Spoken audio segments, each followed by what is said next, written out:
There she is. What's up, Kellie? Hi, how are you? I'm good. I'm evaluating us. I got to tell you, episode 4, I'm being critical, but also very chill and relaxed. How are you feeling? Okay, I'm feeling good. I can't go a week without my, difficult, my own episodes of difficulties throughout the It, week, in your but own it's good. life, in your In my life, own life, yeah. oh It's so yeah, which yeah. makes the show so much more fun to watch for me because I'm like, yeah, I get it, totally. I've been actually rewatching the shows more than one time because I'll rewatch it just to get abreast of what's going on for our recap. But then I'm like, oh, I want to Yeah. watch it for notes too. So I'm picking up all these things that I'm like, oh, I don't remember that under the breath, dialogue or whatever. But this episode, I mean, it's relatable to all sorts of people, because I think we talked about this off the show. Like it was a family. You don't want to spend time with family always. You love them, but so maybe that's Sometimes kind of distance is good. distance is good. Now tell me about your difficult like moments going on in your week. What has made it so challenging? What have you overcome, I guess? Well, I spoke about it on our last episode that I broke my elbow. Mm, And I've been having, it's been 6 weeks now, and by now it should pretty much be back to normal. But I went in for my final X-ray to see how everything healed, and my doctor forgot to tell me like a couple weeks ago that I should have taken my arm out of the sling. oh, so So you're on your own, kid. so it's kind of like I'm really annoyed because my arm still will not fully straighten, but I think it's Mm, because my muscles are so tight. yeah. So I'm just like, And we're it's not not where it should be. And I'm so freaking irritated because we did like a video chat where she saw me wearing the sling like 2 weeks ago. mm. And she's like, oh yeah, I usually never tell people to keep it on longer than 3 weeks. Okay. Well, 4 weeks in, we had a video chat. You saw me with it. I took it off to show you my progress, and you never, you told me keep it in and just exercise it. Oh, Like damn her. what the so? What a stupid I've been lady. No, I'm kidding. well, no, now she wants me to go see like a hand specialist, and now it's like a whole thing. Mm. And I don't know if it's really worth it or if she just wants to cover her ass. Like, I don't know, but And I'm irritated. at our beautiful age, I don't know that we are as flexible without being able to have all of our functioning body parts. The reason I mentioned that is because last week when Kellie and I did episode 3 of Difficult Podcasters, it was as if the moment the recording was done, we kind of like readjusted our body, like because when you are recording, especially, I can't speak for you, Kellie, but like just doing a lot of radio, being in front of the camera quite a bit on other projects, like you're used to top tier situations. And so then it's like we're doing it on our own. It's kind of like this, bootleg situation, which we love. But I remember like sometimes I'll favor the camera to a certain way just to kind of like make things work. Anyways, I say all that to say between Kellie's arm and me being in my head, like the Virgo that I am, the moment I hit stop last week, it was like, oh, ow, ow. Like I've known Kellie since we were 23 and 4 years old. But I saw us at the exact same time when the camera was cut. We were in pain, like old dusty, not and that's young not all people. just my broken arm pain. That's a pain within itself. Yeah, It's every, it's 40 pain. yeah. You made me feel better about myself because if it would have just been me, I would have been like, oh my God, Ronnie, you're too meticulous. Like I remember you don't see it on the show because I'll like, crop it in a certain way, but like I'm sitting on my knee to like elevate this side of this. And so the light hits and I'm still not doing the lighting properly, but like, it was The a nightmare. struggle is real, y'all. All right. Well, let's get into the episode. And also big shout out to us for last week with the Viridian Row giveaway, which was fun too. So Yes. I mean, we're popping. It's good. We're good. Kellie, take us into this show. This was a fun one. I liked this. I like this a lot. So, the courage of a soldier. So, this episode was full of all kinds of drama and fun and all that we love about the difficult life that our Julie and Billy live. And it opens up, it's Yom Kippur, and each of them are going to their respective families. Julie's going to spend time with her mom, and Billy's going to his brother's house, whom he rarely sees, his brother Gary with 2 R's, the wrong way to which spell is Gary. really true. Don't you think that with marks? What is if it's a mark with the K? With the C? I'm not buying it, Kellie. Mark with the are you opposite? I'm I'm Mark. opposite. Mark Oh with the C. no. That's what you're into. Have you seen the hotties that are marked with the C? I mean, you have got to open your eyes, Kelly. I know your arm is broken, but open your eyes. Always with No, the C. What about no. what's another name that could be well, I will say for women, Mhm. Robin with an I is just cornball. Robin with the Y is the Oh. right way. I say that to say my sister is Robin with the Y. And Rihanna's real name is Robin, also with the Y. So just, Well, I have to say, Kelly with a Y, totally lame because I'm totally Kelly with lame. an IE. The only Kelly with the Y that is acceptable, because yes, Mhm. IE is the way to go. I mean, you're a jackass if you spell it with the Y. I'm kidding. Is Kelly Kapowski. She was the only Okay. one who got a Mhm. pass. But anyways, we meet Right. Gary. Yes. So, well, and I love too how they're, kind of like ragging on each of their own respective, homes, because over at Julie's house, her mom has invited her friend, which is like a surrogate daughter to her, Oh who Julie gosh. just cannot stand because she's like too perfect. She looks great without makeup. She's just like everything her mom wished Julie would be. Yeah. And so she has a lot of resentment toward her. And I don't know if you've ever been in a situation like that where your mom or your dad has had, like a friend that's around your age and it's super Mhm. freaking annoying, because I have, and we can Have get you? into Yes, I have. Oh, Yes, tell yes, me I yours. have. And I think I may have had one, but it turns out that might have been in my head the whole time down the road. Mm. But tell me yours Mhm. first. And I have one example I could draw upon. So I had my very own this girl's name is Nicole. And what's funny is the friend my mom had, her name was Nicole. Yeah, So my mom is a nurse, and she worked with this younger girl at or I don't remember what office she was at, but they worked together, they became friends. And I lived in California, my mom was in Texas, and they kind of hit it off, and they were really good friends for a long time. And it's fine, she would tell me about her, but I had that same kind of attitude about it. It was like, oh, I don't give a shit about Nicole, like whatever. Nicole was like, Nicole, she Nicole, wasn't whatever, your who cares? friend. Yeah. But at the same time, But don't you want your mom? You do want your mom to get you along do, but or it's have it's a kind of like surrogate. it's a kid jealousy thing. It's Mhm. irrational, doesn't make sense. At the time, I had no reason to dislike this girl. I didn't even know her. It was just Mhm. like, that's my mom step off kind of a thing, which Yeah. I feel like Julie kind of feels that way with all the reasons why she doesn't like this girl. Yeah. But then some things happened, and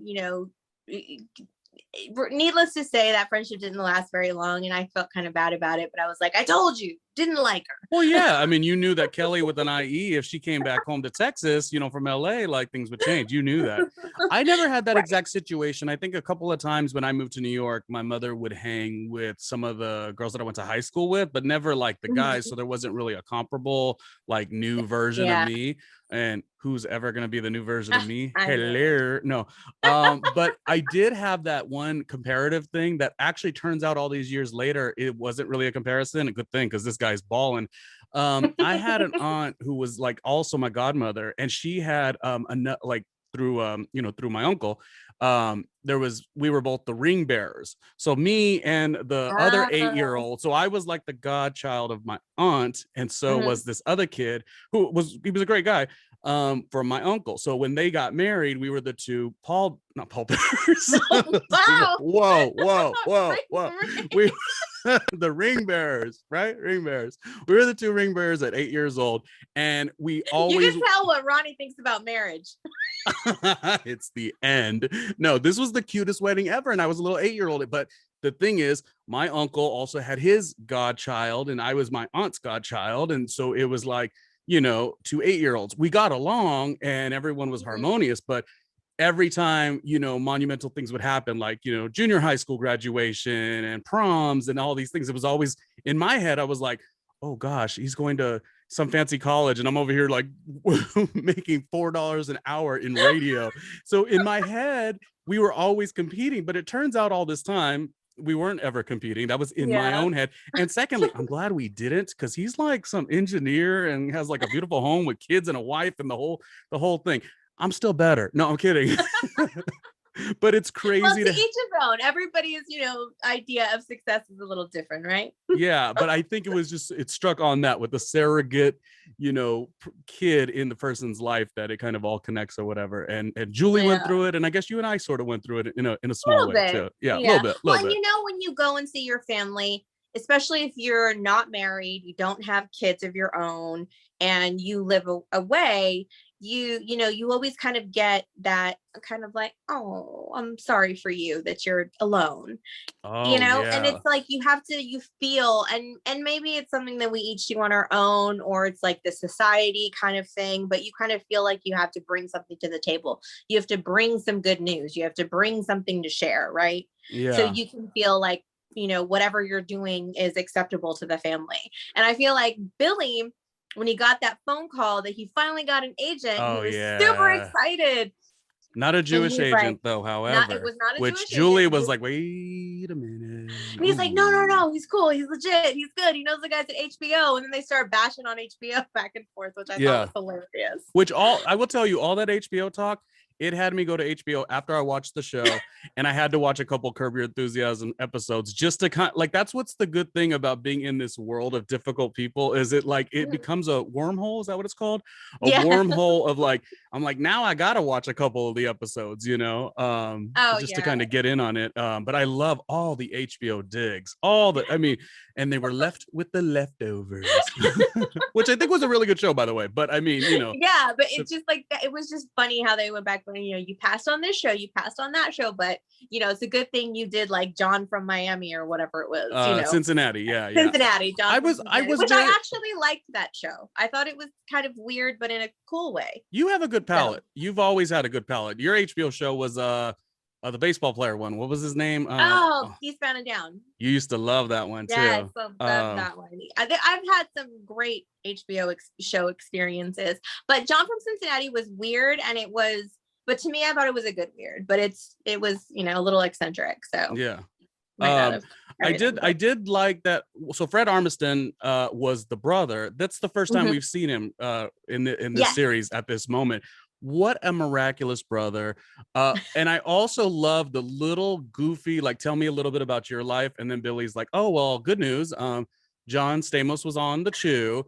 And I don't know why it made me feel connected, but the little, like, where the brother didn't know how to receive the information because people's worlds are so different.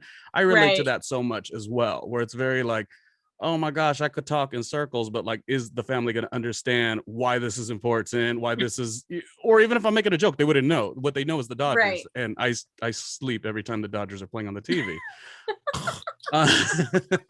No diss, but slight diss. You know what I mean?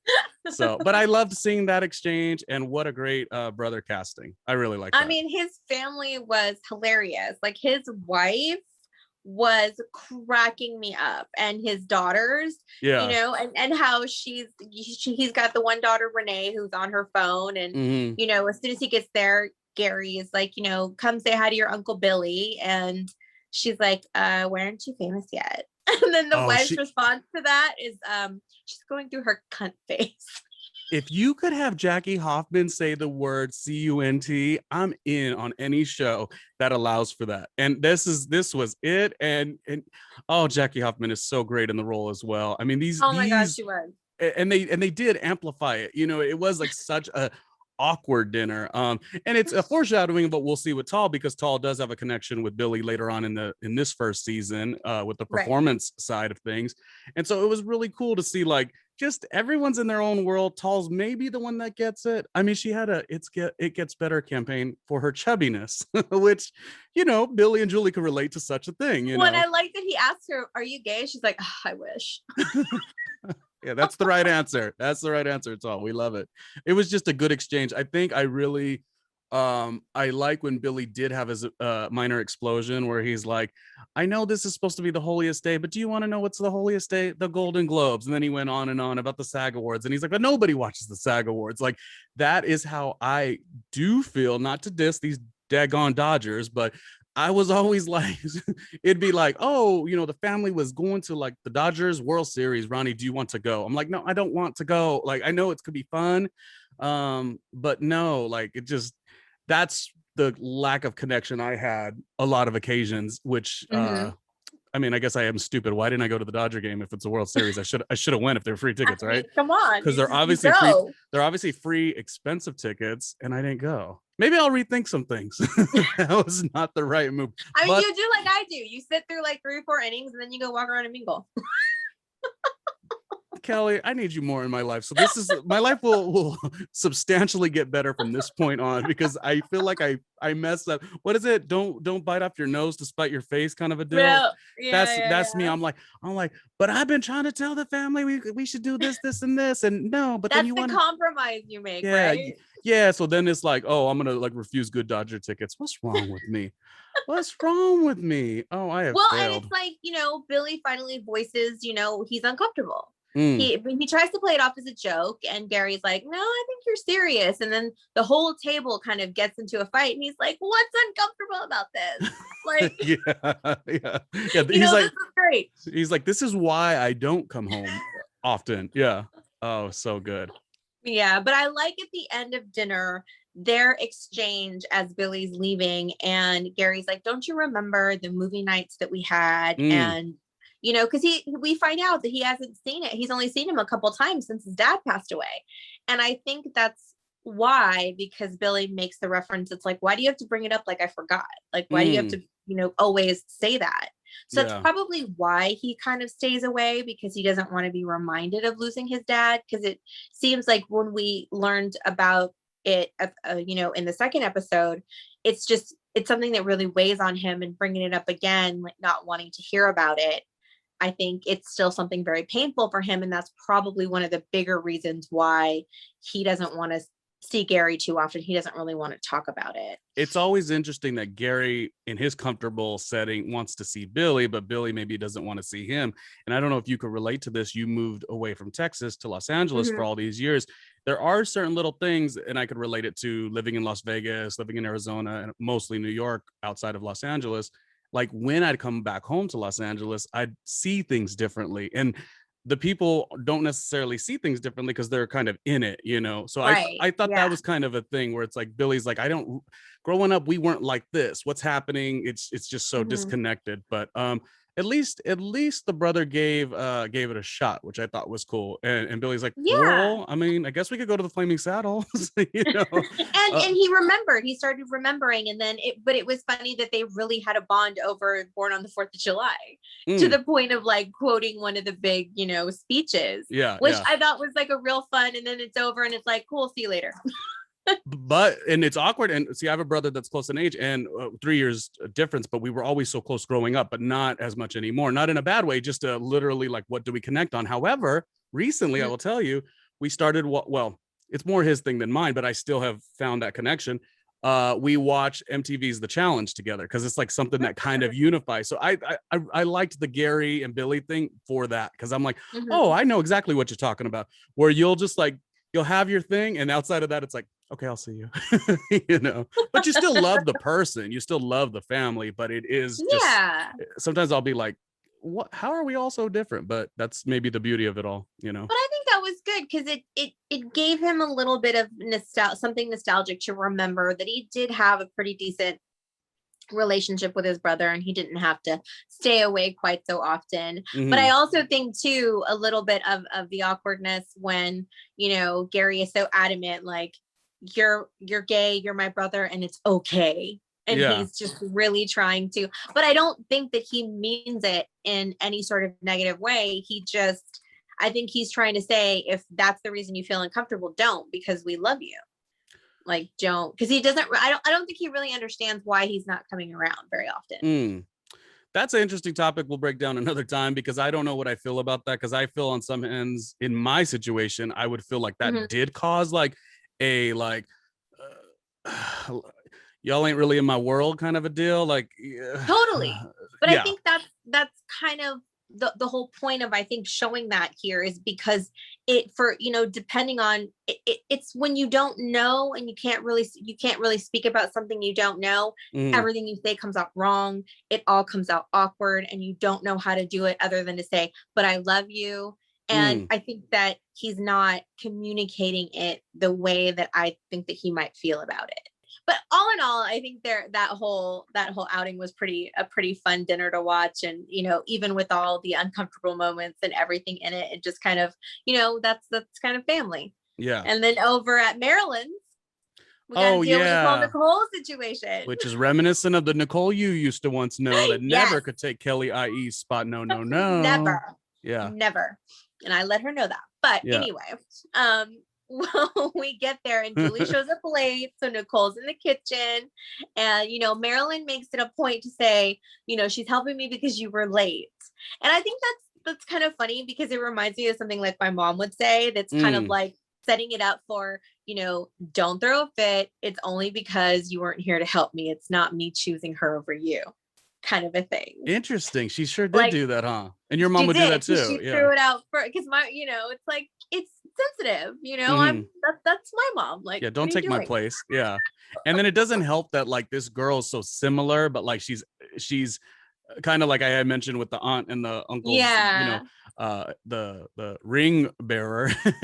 It's always tough when the other person is just doing so well with everything. And in this case, Nicole was doing so great with everything. And she had a strong resolve with being able to fast. She was able to get her education quick. And then Julie is almost searching for something. And she found something. She found something she was going to be mad about. And it kind of set up the whole episode, really. Well, I think it's too because she actually has something in common with Marilyn that Julie doesn't.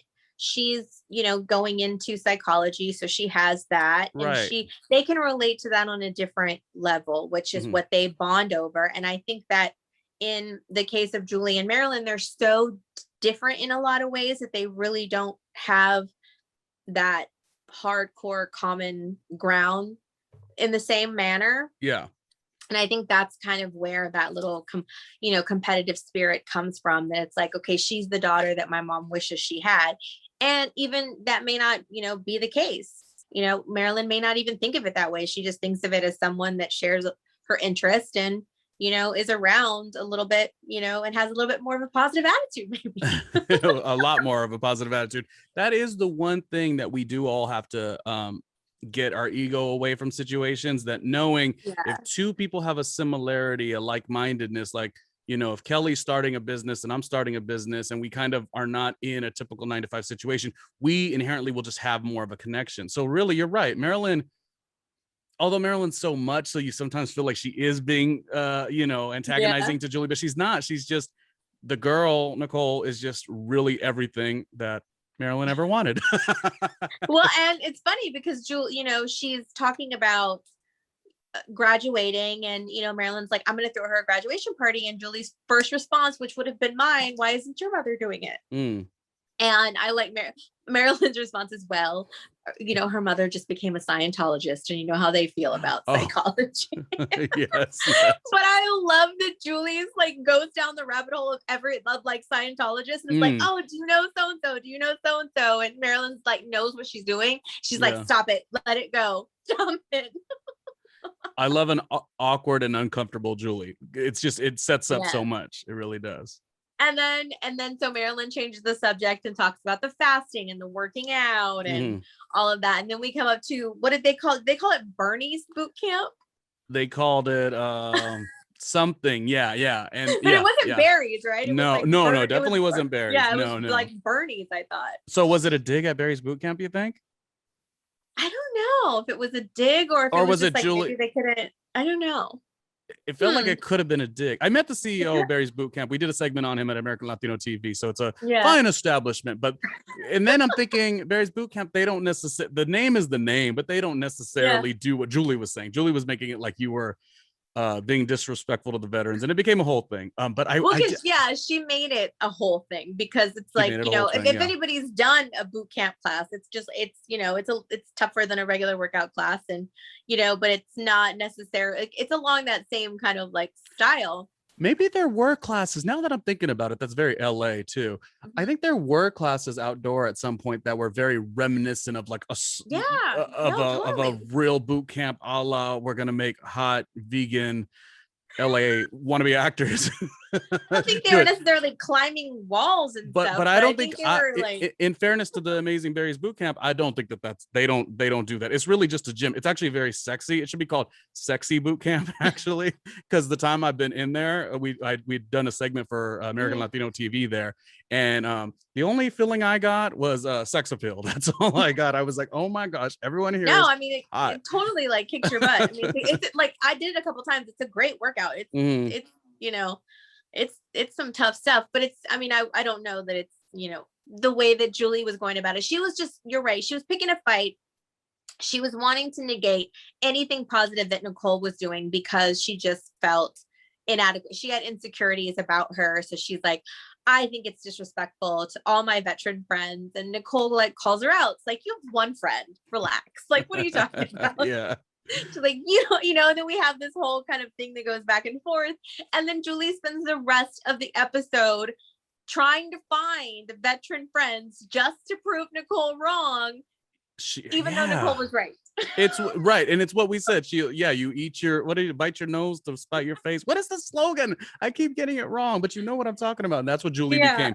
And gosh, Arthur's such a supportive boyfriend, even though he knows this woman. She's terrible. My gosh. When Arthur shows up, hands Marilyn the wine, and she's like making her faces, and this looks like something you would drink. And Julie's like, Mom, just because he's a wasp doesn't mean he's an alcoholic. Oh my gosh.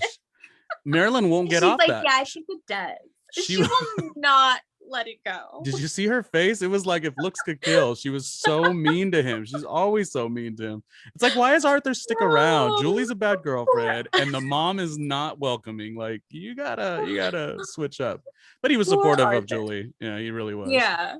And no, but that was really funny. And so he is going to go out with her to track down some sort of veteran to bring to, because she's like, I'll show up with a veteran at your graduation party and I'll show you.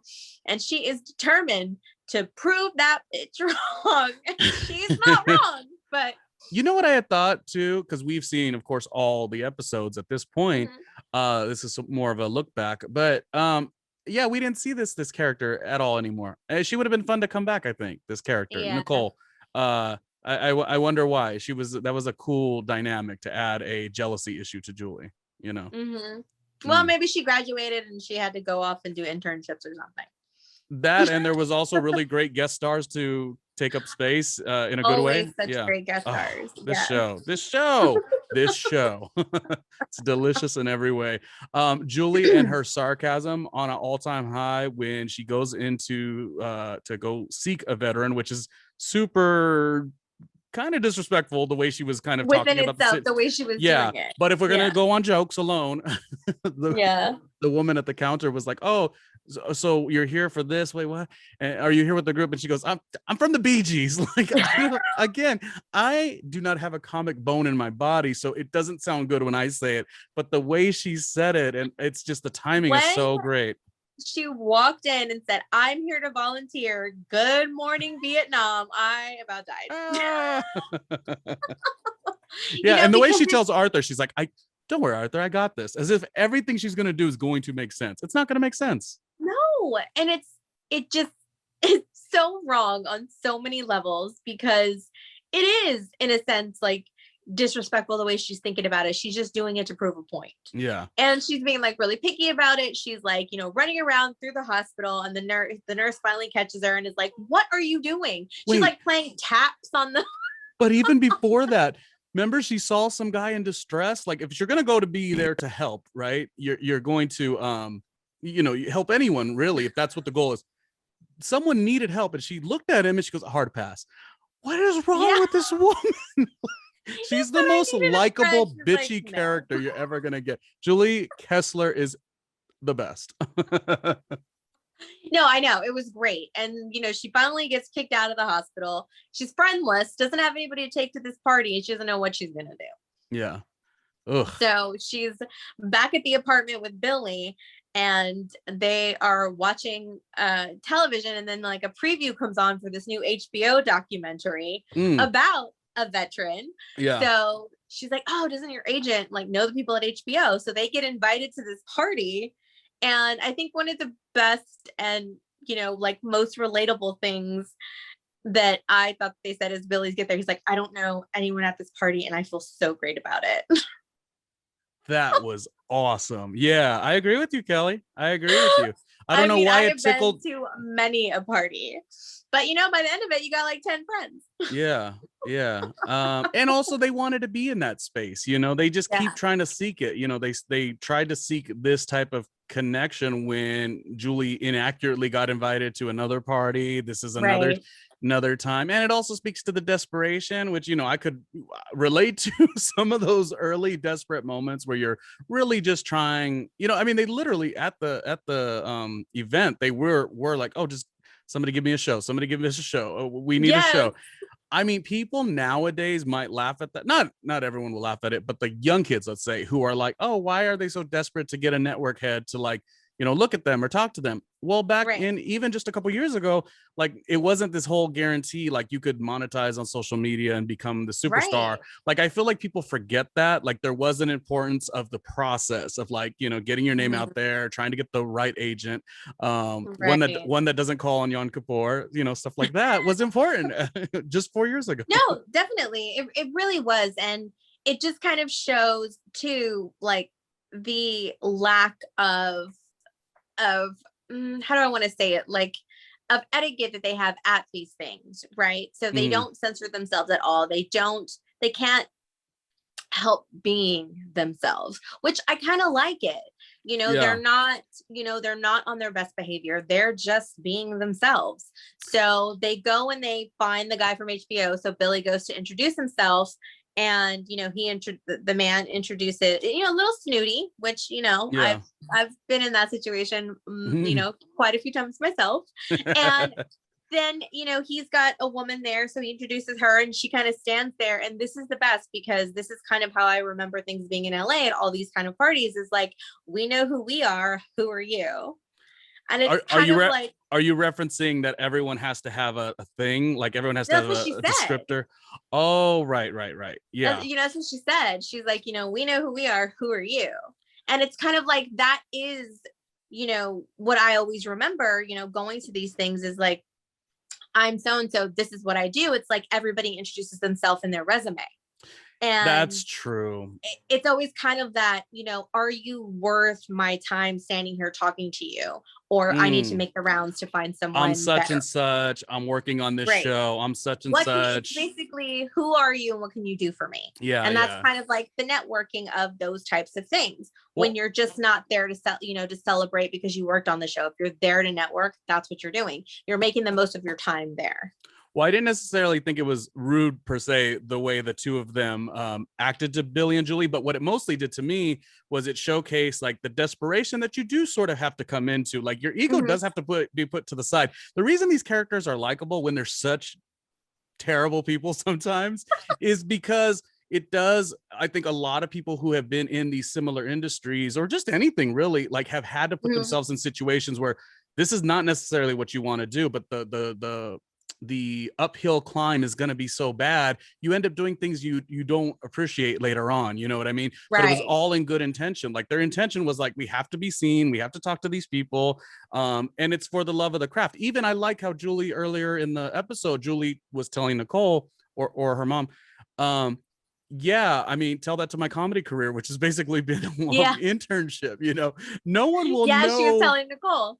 As someone who's worked in radio for all these years too, it's like these people, some people don't know that, everyone has their journeys. You could be working at the Walgreens. It's a tough job. I get it. But like the amount of hours a lot of people have put into their craft, 10,000 hours, and you don't get a paycheck till 10,001 or whatever. And that's what to me, this show really speaks to. But yeah, it was comfortable, uncomfortable, awkward, but in the best way. So I was like, yeah, totally. And it just reminded me of so many parties that, that I've been to. And it's like, you see people's attitude change when there's something that they can relate to that you say, or someone that or something like that. And I don't necessarily think it's rude. It's just kind of how it goes.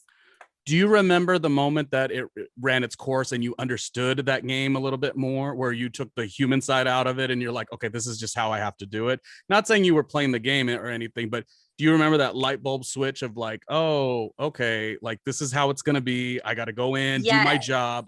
because that's a healthy place also. I think when you're new, you don't get it really. So you're very bright-eyed and bushy-tailed.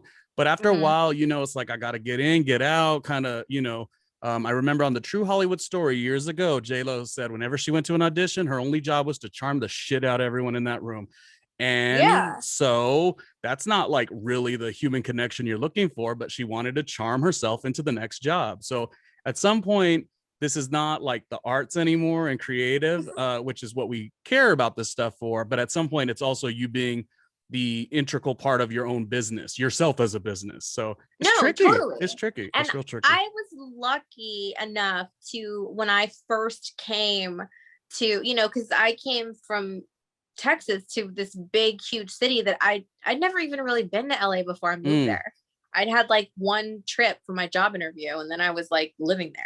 So I was young. Early I was 20s, relatively young. So I was, you know, it was crazy for me. And I was all by myself. I knew one person that was like a friend of a friend, but I had no family. I was all by myself. And luckily this acquaintance of mine let me, you know, like crash with them until I found my own apartment.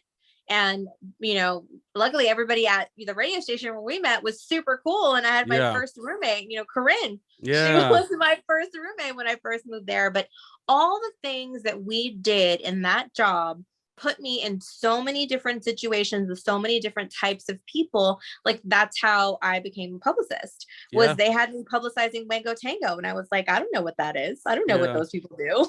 That's how you learn. It was all, I got the best education of hands-on education. So I learned that fact pretty quick, is you kind of gotta, if you're gonna be in that room, you have to show that you deserve to be there. So you've got to kind of figure it out how to charm everyone in the room so you can stay. Dang. And that's kind of how it goes. Yeah. That's true. Otherwise, if you scream across the room that this veteran is gross, then you gotta go. Can you believe him? I mean, of course you could believe him, but this is kind of, you know, I think you referenced this on our first episode when we were recapping the pilot episode, how like Julie gets what she gives. So you try to do something where you're just going to utilize a veteran and it's going to be for your benefit. And you're right. Like I said, at the other location, when she's dissing the guy, it's like, she's doing it for herself. So you don't think that's going to come back and get you? And it did, because she tried to tell him like, come to this event with me. And he got into his, how would you describe it? Old man, flirtation. He thought it was a groupie situation.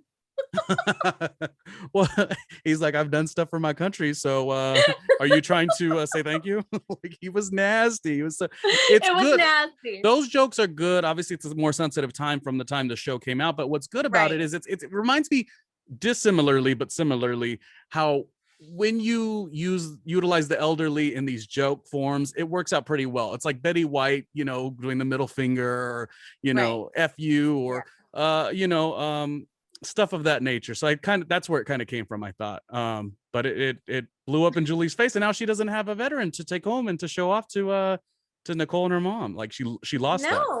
But their exit from that party, kicking and screaming and grabbing the gift bags, was like my favorite thing ever. The physical comedy of Julie and those gift bags. I mean, it should be a meme. It should be a meme. I'm not a meme person. How is that not a meme? But I look through. I'm not a meme or a GIF person, but that could have been something. You know, she's the unsung hero. Not unsung hero. It's obviously her show, but like what Julie brings to this show is so freaking good. Like, I know, and you got to get the gift bag. I mean, what's the point if you don't get the gift bag? I think I still have gift bags from years and years ago.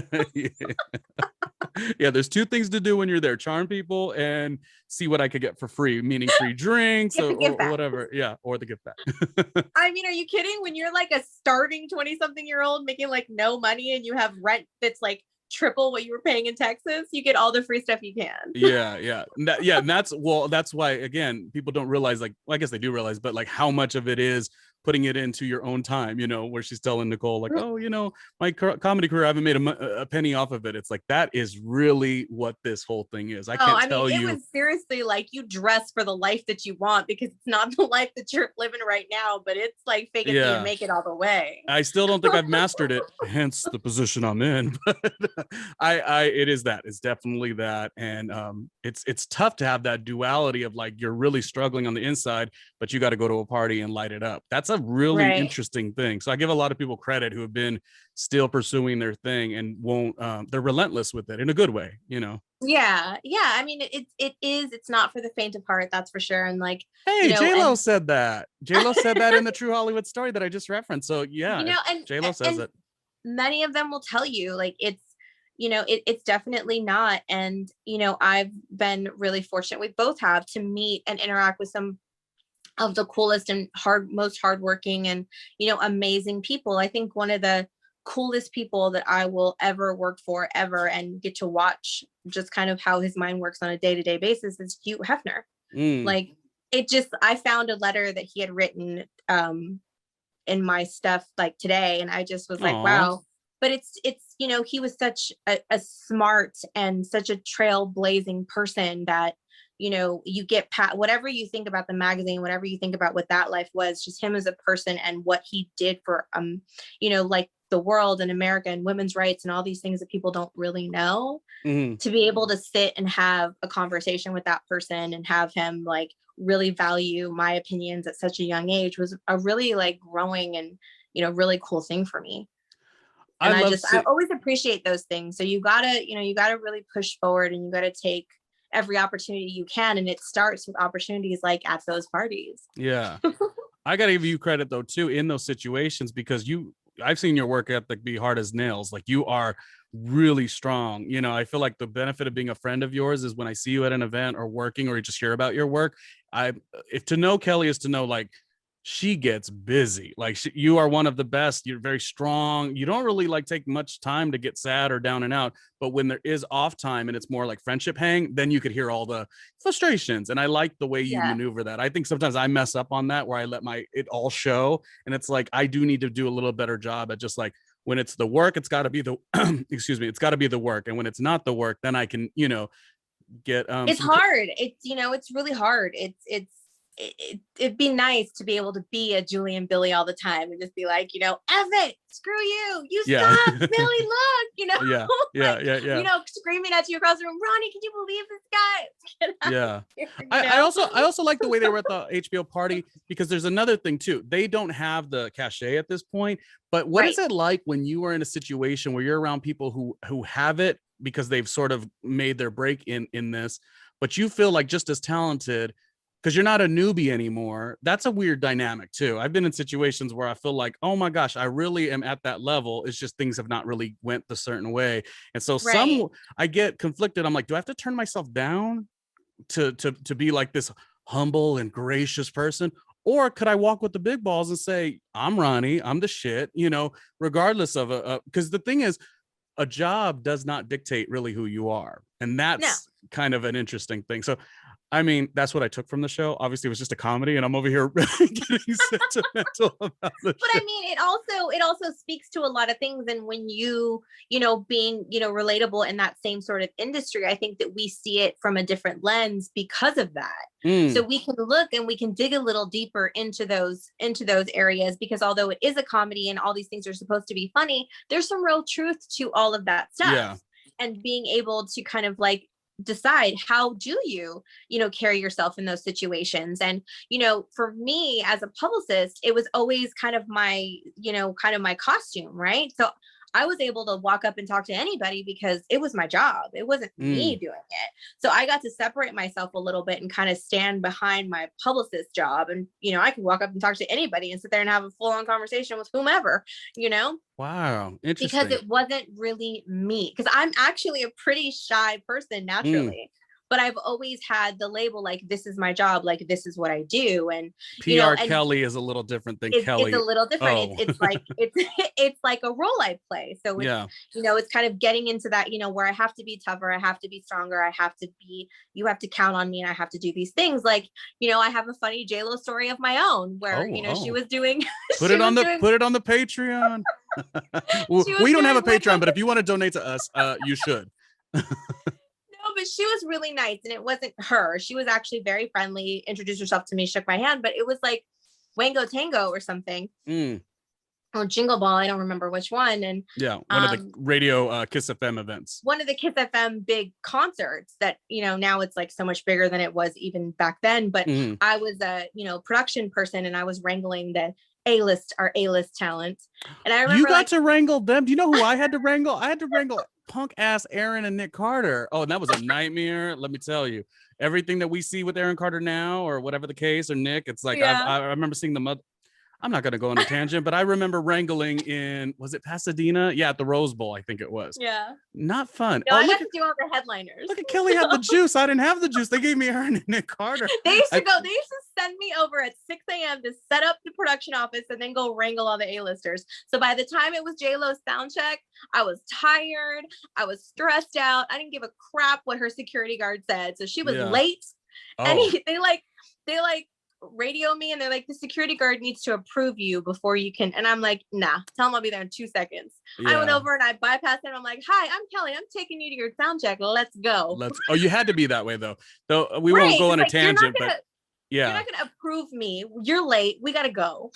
Working those radio shows Kellie and I did when we were in our 20s, granted, I didn't have the pressure that you had, because my artist was like the Carters, or like, I think I had like Charlie Baltimore, and I think I sort of had half of No Doubt or something. But the point is, it is a pressure situation where you got to just go. Yeah, so I mean, I had to go to the liquor store for No Doubt one time. And I literally had to wait outside for Snoop Dogg and like push him onto the stage when he was going to perform. He literally showed up when the curtain opened. Yeah, and I was like, this mofo. You gotta balance it. But yeah, all of these stories do play an impact to watching this show. And I think what makes the show great is it allows you to watch and say, oh, I wish I could have just done that at every turn. Well, I do admit that I have done the fuckery that you see them do I have too. on occasion, but we all know that you have to balance it, because if you just do what you want every time, it's not going to work for your long term. You're not going to be likable. The one term I love the most on this show, I think Billy tells Julie in one situation, well, either way, you got to eat shit somehow, some way. So it's just a matter of like where you're going to do that. Even at this ripe age of 40 years old, the sexiness that I am at 40, I've barely come into that where I'm like, you know what? I can't take everything that freaking serious. Some shit's just going to be sucky no matter if I put in time, no matter if I expect certain things, or I'm trying to hold myself to a higher standard. That's fine. You still got to eat shit on occasion, and don't let it get to you. And our Billy put that in the show, that's later on in the season, but I always think about that. So the way these two handle this is good. I did like the party too. Their party at the end was fun. Yes, going back to the graduation party. So Billy finds a solution, because one of the things that Gary was trying to relate to him with was, he had a little bit of a theater connection of his own. He owned a dry cleaning business, and he was cleaning all the costumes for the Our Town cast. Yeah, on the town. So, they're standing at a subway stop looking at the poster, and there's some Navy costumes. Yeah. So he has a bright idea of throwing his brother in a costume and bringing him to the party to play that part. The resourcefulness. I like it. So and that shows again the level of friendship that they have, to really be there for one another, even if it might not make the best sense or be like the best thing, but it's having each other's back in such a cool way that is like, you know what, we're going to figure this out, and I'm going to help you out. And, they were able to pull it off. And I like how they got tired at the party and they went to go see a Rachel McAdams movie instead. They ducked out. Yeah. While Gary's having a good old time being a veteran on stage dancing. he got he's born on the 4th of July dialogue. He got a little bit of the acting bug. He was like, oh, maybe yes, he did. Maybe I am not a participator. Maybe I'm a performer. May I say last week we were a little rude on the participator situation. And I don't think that it was the participator. I think that it was, you're supposed to in life act like you've been there before, maybe not overstay your welcome. So I just want to say I wasn't that mean with my participators. But that's a side note. Sorry, back to you. No, I know. But all in all, I think it was really a fun episode, just about, kind of needing a vacation from your vacation when you have time to spend with family. Sometimes it can be a little much, but at the end of the day, you do appreciate them and they are there for you. And it's even better when you get to choose your family, as Billy and Julie have done for each other. Yeah, you're my family. You're my family. Yeah. And people also have like chosen families and stuff in that situation. Yeah, I mean, again, I do also have a wonderful, wonderful family, but then there's those times where I'm like, oh my gosh, no one, and you probably have this too, similarly, maybe no one in the family per se like checks the same boxes. My boxes are so different, and sometimes you just like you feel worse than you should because you're like, oh my gosh, it's so hard to connect. But the reality is, like Gary saying, oh, on the town, it's a little, I'm doing dry cleaning for the stage. It's these little things that people do try to connect, which is nice. Like I said, me and my brother, we watch MTV's The Challenge like as if we were 14 years old. It is nice, but it takes work. It takes work. No, totally. Every relationship does, and family's no different. Great episodes. I give it 5 stars, and them jingling out Curb Your Enthusiasm did keep me in the wormhole. So then all of a sudden I'm flipping on HBO to watch Curb Your Enthusiasm, which is what this whole thing is meant to be. It's a wormhole of stuff, and good dry humor, all of that. Great episode. I give it a 5 stars, of course, always. Let's end the show. Thanks, Kelly, for all your hard work and for hanging out with me and talking about the show. Thank you. And I can't wait for the next one. Any last words on your end? Thanks to everyone who is following us on social media at Difficult Podcasters and liking and engaging with our stuff. We really appreciate you. Please tell your friends, spread the word, and we're so excited for our first t-shirt giveaway winner from Meridian Row. I know they're getting that together and getting that out ASAP, and I'm looking forward to doing a lot more stuff. So please visit their site, follow them on social media as well at Meridian Row. You'll see the website flashing on the screen, and let's just keep it going, and leave comments, tell us what you think about the episodes and about our recaps. We'd love to hear from you. I wonder what Julie and Billy would think about this recap. Oh, they'd probably rip us a new one, right? Like totally. What is wrong with them? Well, there's a lot of things wrong.